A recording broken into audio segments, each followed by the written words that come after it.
नमस्कार, न्यूज 18 मध्य प्रदेश छत्तीसगढ़ देख रहे हैं आप। मैं हूं आपके साथ प्रशांत कटारे। खबरों का रुख करेंगे।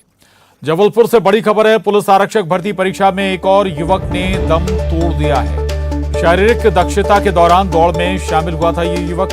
बालाघाट का इंदर कुमार की शारीरिक परीक्षा में शामिल हुआ था और इसके बाद इसकी मौत हो गई है। 10 मई को 800 मीटर दौड़ के बाद बेहोश हो गया था इंदर। पुलिस ने एक ग्रीन कॉरिडोर बनाकर निजी अस्पताल में से भर्ती कराया था। 2 दिनों से इंदर कुमार का इलाज चल रहा था और इलाज के दौरान इंदर कुमार की तबीयत और बिगड़ गई और आज सुबह इंदर कुमार की सांसें थम गई। पुलिस ने पोस्टमार्टम के लिए रवाना किया है शव को। पिछले 2 दिनों में 2 युवकों की मौत हो चुकी है। तो ये बड़ी खबर है जबलपुर से। दरअसल पुलिस आरक्षक भर्ती परीक्षा में एक और युवक की जान चली गई है। एक और युवक ने दम तोड़ दिया है। दरअसल शारीरिक दक्षता की परीक्षा के दौरान दौड़ में शामिल हुआ था ये युवक।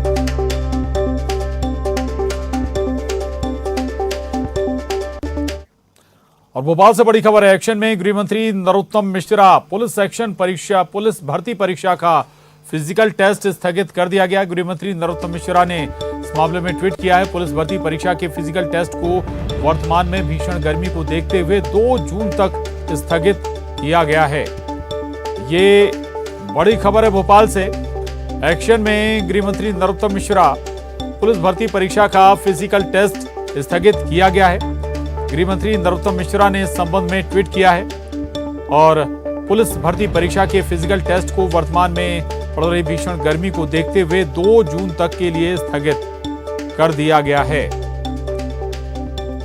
तो संज्ञान लिया खुद गृह मंत्री नरोत्तम मिश्रा ने इस मसले पर।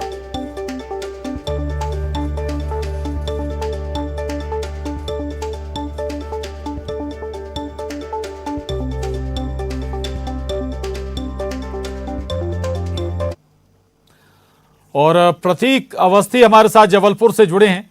प्रतीक, आखिर जाहिर है कि प्रशासन को यहां पर बड़ी भूमिका निभानी चाहिए थी, अवेयर होना चाहिए था। गर्मी लगातार पड़ रही है। ऐसी स्थिति में अगर फिजिकल दक्षता परीक्षा का टेस्ट हो रहा है और जाहिर है उसके नतीजे भी खराब ही आए हैं।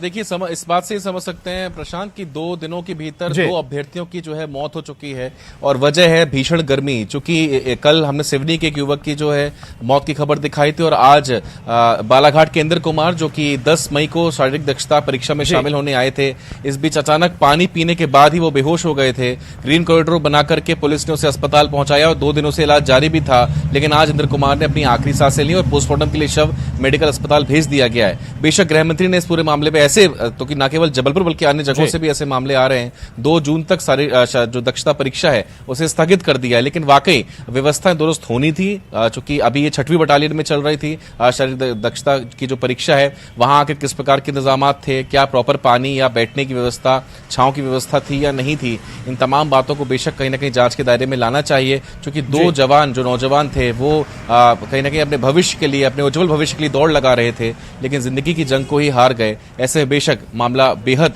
गंभीर है। बहरहाल अब चूंकि परीक्षाएं स्थगित कर दी गई हैं, लेकिन फिर भी ये जो ऐसे मामले सामने आए, ऐसे मामलों में जांच की आवश्यकता भी महसूस की जा रही है। प्रशांत, बिल्कुल बिल्कुल 2 युवकों की जान इस गर्मी के चलते चली गई है। मनोज राठौर हमारे साथ भोपाल से बने हुए हैं।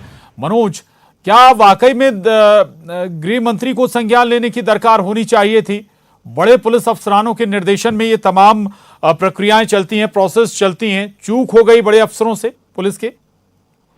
जी बिल्कुल, गर्मी की वजह से जिस तरीके से स्कूली शिक्षा विभाग में फैसला लिया गया, हालांकि जो फिजिकल टेस्ट थे उसको लेकर भी अधिकारियों को ये पूरे मामले में संज्ञान पहुंचाना था सरकार तक, लेकिन जब इस तरीके का घटनाक्रम सामने आया उसके बाद ये बड़ा फैसला जो है गृह विभाग के द्वारा लिया गया। खुद गृह मंत्री ने जानकारी दी है कि 2 जून तक जो है वो परीक्षाओं को फिजिकल टेस्ट को जो है स्थगित कर दिया गया। हालांकि अभी कोई नया शेड्यूल जो है वो जारी नहीं किया गया, क्योंकि आरक्षक जो पद हैं उनको लेके 6000 पदों पर भर्ती की जानी है। पहले पीईबी ने 8 जनवरी से 17 जनवरी तक ऑनलाइन परीक्षा ली। उसके बाद 24 मार्च को इसका पूरा रिजल्ट जारी हुआ। हालांकि रिजल्ट लेके कई तरीके का विवाद सामने आए, लेकिन इस पूरे मामले की जांच के बाद जो इस तरीके के आरोप लग रहे थे उनको शांत करने का काम किया।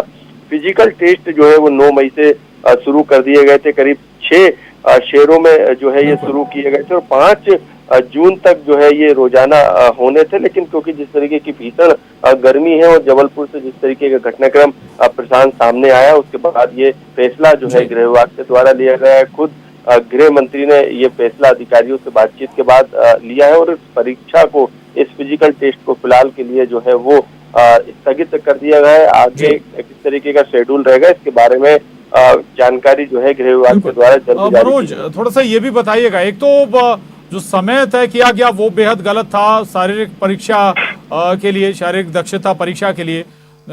मई महीना सबसे ज्यादा गर्म, जाहिर है कि पहले से अलर्ट था मई महीने के लिए। दूसरी बात ये कि क्या समय ऐसा नहीं चुना गया था जिस वक्त कम गर्मी होती उस वक्त ये दौड़ आयोजित कराई जाती, तमाम दूसरी व्यवस्थाएं भी इस दौरान मौजूद रहती ताकि जो परीक्षा में शामिल होने वाले युवक हैं उन्हें परेशानी ना झेलनी पड़ती। मनोज। प्रशांत, आपने बिल्कुल सही सवाल किया, क्योंकि जिस तरीके की गर्मी पड़ रही उसके मद्देनजर प्रशासन को, कलेक्टर को खास तौर से जिस तरीके के निर्देश जारी किए गए थे व्यवस्थाओं को करने के, स्थानीय पुलिस प्रशासन की जिम्मेदारी थी। क्योंकि 800 मीटर की दौड़ थी, लंबी कूद थी, गोला फेंक इस फिजिकल टेस्ट में शामिल था। और ऐसे में हालांकि समय की बात करें तो सुबह 6:30 बजे से समय तय किया गया था, लेकिन क्योंकि एक स्टूडेंट इसमें शामिल होने नहीं आता, हजारों की संख्या में स्टूडेंट शामिल होने पहुंच रहे थे इस फिजिकल टेस्ट में, तो ऐसे में ये 6:30 का समय शुरुआती था, लेकिन ये शाम तक, ये दोपहर में लगातार जो है स्टूडेंट आ रहे थे फिजिकल टेस्ट। तो ऐसे में इस स्थिति को देखते हुए जरूर फैसला तत्काल लेना चाहिए था। और जिस तरीके की गर्मी पड़ रही है, 40 से पार जो है वो तापमान लगातार बढ़ता जा रहा है और अभी 9 तपे की शुरुआत भी नहीं हुई। तो ऐसे में परीक्षा का समय भले सुबह का था, लेकिन उसको स्थगित करते हुए करीब 12 बजे तक रखना था और शाम को फिर 4 बजे से इस तरीके की व्यवस्था, वैकल्पिक व्यवस्था की जा सकती थी प्रशासन के द्वारा, लेकिन नहीं की गई। यही कारण है कि अब इस तरीके का फैसला सरकार को लेना पड़ा। बिल्कुल, इस तरह ऐसे मामले सामने आए, 2 युवकों को अपनी जान गंवानी पड़ी। शुक्रिया मनोज आपका। प्रतीक हमारे साथ जुड़े हुए थे जबलपुर से। प्रतीक, आपका भी शुक्रिया। आगे बढ़ेंगे और अब खबर राजनांदगांव से है। राजनांदगांव नगर निगम का बजट पेश किया गया है। महापौर हेमा देशमुख ने बजट पेश किया है। 25,61,000 रुपए के घाटे का ये बजट है। नगर निगम का राजस्व बढ़ाने का प्रस्ताव है और राजस्व बढ़ाने के लिए शॉपिंग मॉल का निर्माण किया जाएगा। बजट में विकास कार्यों पर भी फोकस रहेगा। विपक्ष ने जमकर हंगामा किया है। अध्यक्ष के आसंदी तक पहुंचा बीजेपी पार्षद का दल और बीजेपी पार्षद दल ने खाली बाल्टी लेकर प्रदर्शन किया है। शहर में हो रही पानी की समस्या को लेकर भी प्रदर्शन किया गया। प्रदर्शन के दौरान दोनों दलों में हाथापाई की नौबत भी आ गई। ये खबर राजनांदगांव नगर निगम से जुड़ी हुई। राजनांदगांव नगर निगम का आज बजट पेश किया गया। इस दौरान महापौर हेमा देशमुख मौजूद थी। उन्होंने बजट पेश किया। 25,61,000 रुपए का घाटे का बजट पेश किया गया है। नगर निगम का राजस्व बढ़ाने का प्रस्ताव भी रखा गया। राजस्व बढ़ाने के लिए शॉपिंग मॉल का निर्माण जो निगम है वो कराएगा, राजनांदगांव नगर निगम। लेकिन तस्वीरें देख रहे हैं आप, पक्ष और विपक्ष के जो पार्षद थे वो आपस में भिड़ गए। जमकर हंगामा हुआ, यहां तक कि नौबत आ गई। हाथ पांव हाथापाई वाले हालात बन गए। जमकर नारेबाजी हो रही थी और जो बीजेपी पार्षद दल था वो अध्यक्ष के आसंदी तक जा पहुंचा। बीजेपी पार्षद दल ने खाली बाल्टी लेकर प्रदर्शन किया।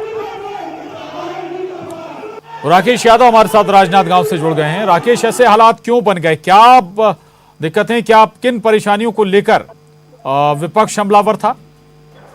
जी प्रधान जी, मैं आपको बता दूं कि 25,61,000 रुपए का घाटे का बजट हेमा देशमुख जो महापौर हैं उन्होंने पेश किया है। वहीं ये शुरू से ही हंगामेदार रहा है ये सत्र जो है। और आपको बता दूं कि जिसके कारण जो इन लोग जो पार्षद हैं, भाजपा पार्षद हैं, वो आसंदी तक पहुंचे और जमकर नारेबाजी की। वहीं सदन की कार्रवाई में बाधा डालने के लिए भाजपा के जो पार्षद हैं गगन आई, उन्हें निलंबित किया गया है। जिसके बाद उन्होंने पूरे सत्र का बहिष्कार कर दिया है। भाजपा पार्षदों ने अभी बाहर निकल गए हैं, बहिर्गमन कर लिए हैं। भाजपा के जो पार्षद दल है वो नेता प्रतिपक्ष सभी बाहर बैठे हुए हैं। दूसरी महत्वपूर्ण चीज ये बताऊंगा कि शुरू में ही आप देख सकते हैं विजुअल में कि खाली बाल्टी लेकर जो भाजपा के पार्षद हैं उन्होंने शुरुआत से ही प्रदर्शन किया है सदन में ही बजट पेश करने के दौरान, और बाल्टी लेके बैठे भी थे, जिसका मुख्य कारण ये था कि शहर में पानी की समस्या जो लगातार हो रही है उसे लेकर भाजपा पार्षदों ने यहाँ प्रदर्शन किया है।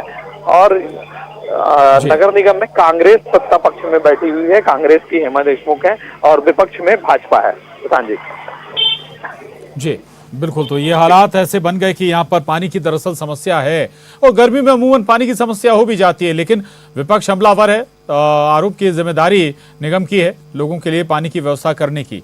तस्वीरें देख रहे हैं आप, दरअसल आज बजट पेश किया गया है राजनांदगांव नगर निगम का। शुक्रिया राकेश आपका इस पूरी जानकारी के लिए। आगे बढ़ेंगे, भोपाल से बड़ी खबर है। थोड़ी देर में शिवराज कैबिनेट की बैठक होने जा रही है। ओबीसी आरक्षण पर सुप्रीम कोर्ट के फैसले पर इस बैठक में चर्चा होगी। नक्सल प्रभावित जिलों में सामुदायिक पुलिसिंग के तहत युवाओं की तैनाती होगी। आदिवासी युवाओं का स्पेशल सपोर्ट स्क्वाड बनाया जाएगा। हर महीने 25,000 रुपए मानदेय नहीं दिया जाएगा। 5 साल के बाद मिलेगी आरक्षित पद पर नियुक्ति। कैबिनेट में कई अहम प्रस्तावों पर भी मंजूरी मिलेगी। ये बड़ी खबर है भोपाल से। थोड़ी देर में शिवराज कैबिनेट की महत्वपूर्ण बैठक होने जा रही है, और इस बैठक में ओबीसी आरक्षण पर सुप्रीम कोर्ट का जो फैसला आया है उस पर विस्तार से चर्चा की संभावना है। इसके अलावा नक्सल प्रभावित जिलों में सामुदायिक पुलिसिंग के तहत युवाओं की तैनाती करने की भी तैयारी है, इस पर भी चर्चा संभव है इस बैठक में, कैबिनेट बैठक में। इसके अलावा आदिवासी युवाओं का एक स्पेशल सपोर्ट स्क्वाड बनाया जाएगा, और हर महीने इन्हें 25,000 रुपए मानदेय भी दिया जाएगा, और इसके बाद 5 साल के बाद इन्हें आरक्षक पद पर नियुक्ति भी दे दी जाएगी। तो ये कई बड़े मसले जिन पर आज चर्चा होनी है, मोहर भी इन पर लगाई जा सकती है, और ये एक बड़ा कदम होगा आदिवासी युवाओं को रोजगार के मद्देनजर। आपको बता दें कि जो नक्सल प्रभावित जिले हैं वहां पर सामुदायिक पुलिसिंग के तहत इन युवाओं की तैनाती करने की तैयारी है सरकार की। और भिंड से बड़ी खबर है, जिले में पुलिस विभाग में बड़े फेरबदल हुए हैं। पंचायत चुनाव के मद्देनजर ये फेरबदल हुआ है। 15 निरीक्षक और 30 उप निरीक्षकों के तबादले कर दिए गए। एसपी शैलेंद्र सिंह चौहान ने ये आदेश जारी किए हैं। इनमें अटेर, फूफ, सिटी, भारौली, अमायन, मेगांव, गोहद, लहार, मौ, दबोह, मिहोना और आलमपुर बरोही सहित कई थाना प्रभारियों को बदला गया है। ये बड़ी खबर है। पुलिस महकमे में भिंड जिले में बड़ी तब्दीली हुई है। कई थानों के थाना इंचार्ज को हटाया गया है, बदला गया है, तबादला किया गया है। आपको बता दें कि 15 निरीक्षक और 30 उप निरीक्षकों के तबादले एसपी शैलेंद्र सिंह चौहान ने कर दिए हैं। इसके आदेश भी जारी कर दिए हैं।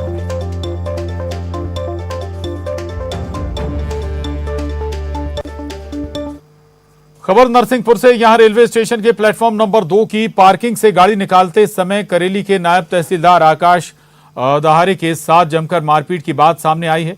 इस बात की नायब तहसीलदार ने थाने में शिकायत की है। बताया जा रहा है कि करेली के नायब तहसीलदार आकाश दहारे अपने किसी रिश्तेदार को छोड़ने नरसिंहपुर गए थे। इस दौरान पार्किंग की गई गाड़ी को निकालने के चलते किसी युवक को गाड़ी की टक्कर के बाद मामला इतना बढ़ गया कि नायब तहसीलदार के साथ मारपीट कर दी गई, जिसके बाद स्टेशन पर डायल 100 और पुलिस की गाड़ियां पहुंच गईं और स्टेशन पर काफी समय तक गहमा गहमी रही। एसपी का कहना है कि आवेदन मिला है और जांच जारी है। ये कल रात्रि में थाना स्टेशनगंज पर नायब तहसीलदार श्री आकाश दहाड़े जी द्वारा एक आवेदन दिया गया था कि उनके साथ रेलवे स्टेशन के पास कुछ लोगों द्वारा मारपीट की गई है। तो प्रकरण में अभी पुलिस जो है आवेदन की जांच कर रही है और शीघ्र ही इसमें जो भी वैधानिक कार्रवाई होगी वो की जाएगी। और खबर जबलपुर से है। पनागर थाना क्षेत्र में पुलिस ने एक नाबालिग किशोर को अवैध रूप से सवारी ऑटो में घरेलू गैस सिलेंडर से गैस भरते हुए पकड़ा है। सूचना के बाद पुलिस ने दुकान में छापा मारा। इस दौरान दुकान में रखे अवैध रूप से 23 भरे और 7 खाली घरेलू गैस सिलेंडर, वजन तौलने वाली मशीन और टुल्लू पंप जब्त किए हैं। वहीं मौके से एक सवारी और एक लोडिंग ऑटो भी जब्त किया गया है। पुलिस ने गैस भरने वाले नाबालिग किशोर के साथ दुकान मालिक और ऑटो चालकों को भी हिरासत में लेकर प्रकरण दर्ज किया है और इस मामले की जांच शुरू कर दी गई है।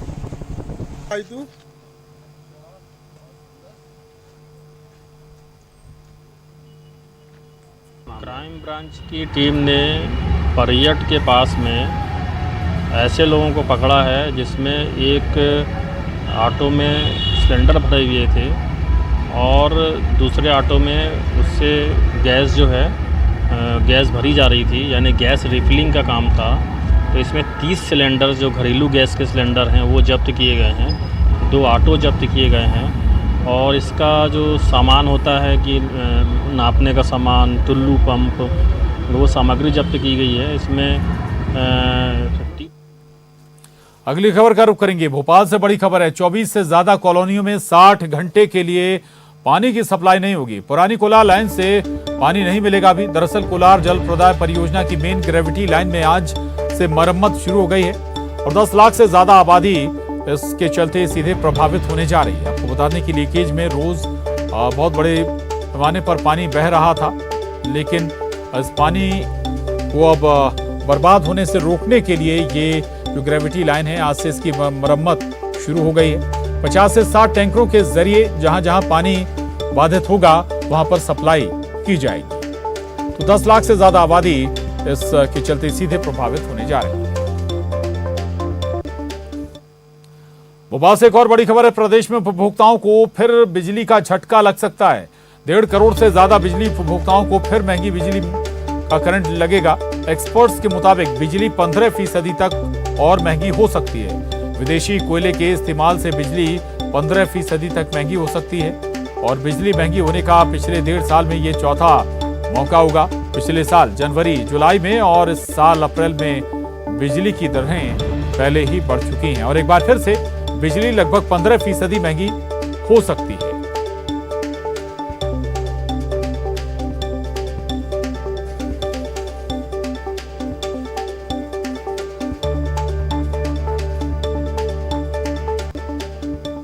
और बड़ी खबर है बिलासपुर से। स्पेशल पब्लिक प्रोसिक्यूटर सीबीआई की नियुक्ति का आदेश जारी हो गया है। बिलासपुर हाईकोर्ट ने एडवोकेट बी गोपा कुमार को यह नई जिम्मेदारी दी। अब गोपा कुमार सीबीआई की ओर से बिलासपुर हाईकोर्ट में पैरवी करेंगे। इससे पहले Gopa Kumar assistant solicitor general के पद पर रहते हुए केंद्र के लिए भी पैरवी कर चुके हैं।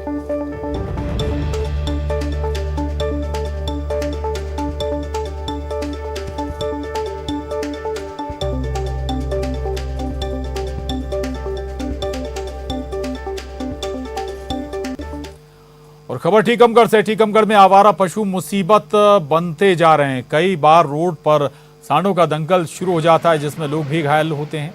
शहर में अलग अलग जगहों से सांडों की लड़ाई की ऐसी ही तस्वीरें सामने आ रही हैं।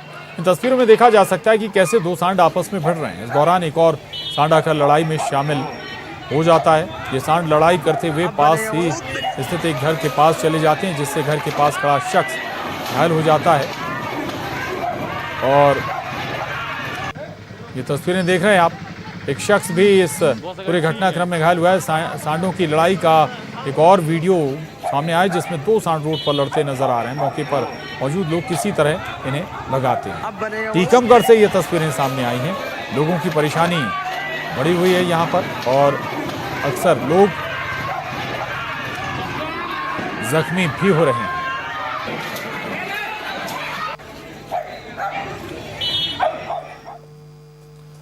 और खबर इंदौर से। जो राम को लाए हैं हम उनको लाएंगे भजन से मशहूर हुए सुप्रसिद्ध गायक कन्हैया मित्तल के भजनों पर देर रात भक्त झूम उठे। 3 इमली बस स्टैंड के पास भागवत कथा के आखिरी दिन हुई भजन संध्या में बीजेपी के राष्ट्रीय महासचिव कैलाश विजयवर्गीय ने भी भजन सुनाए। भजनों का ये सिलसिला देर रात तक चलता रहा।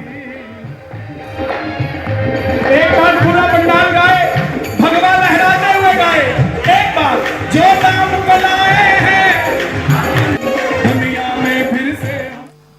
खबर कोंडागांव से। कोंडागांव में क्रिकेट का बुखार चढ़ा हुआ है। शादी के मंडप में क्रिकेट हो रहा है। शादी के दौरान क्रिकेट की थीम पर युवाओं ने डांस किया। ये देख सकते हैं आप तस्वीरें।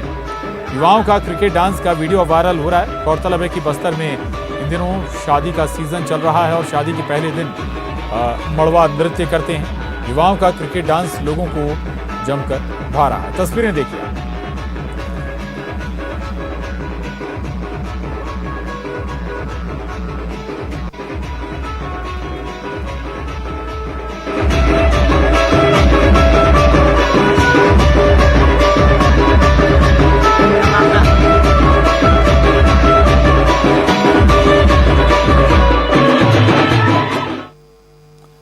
और अब देखिए टॉप 20। जबलपुर में पुलिस आरक्षक भर्ती परीक्षा में एक और युवक ने तोड़ा दम। बालाघाट का इंदर